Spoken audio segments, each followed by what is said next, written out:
रायगड़ा जिला कल्याण सिंहपुर ब्लॉक कार्यालय सभागृह ब्लॉक स्तरीय लोककला कलाकार द्वितीय पर्याय कर्मशाला अनुष्ठित होता। एथिरे मुख्य अतिथि भाव जोग देइथिले कल्याण सिंहपुर गोष्ठी उन्नयन अधिकारी तथा ब्लॉक कला संस्कृति संघ सभापति राजीव दास अध्यक्षतार अनुष्ठित होइछि।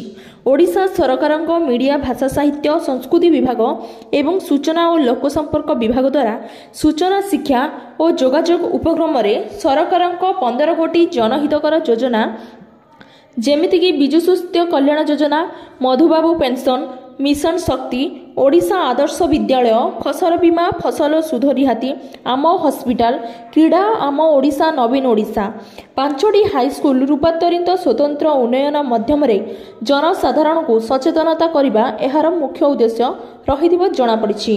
कल्याण सिंहपुर विश्वनाथ मांडिका रिपोर्ट, ओडिशा खबर लाइव।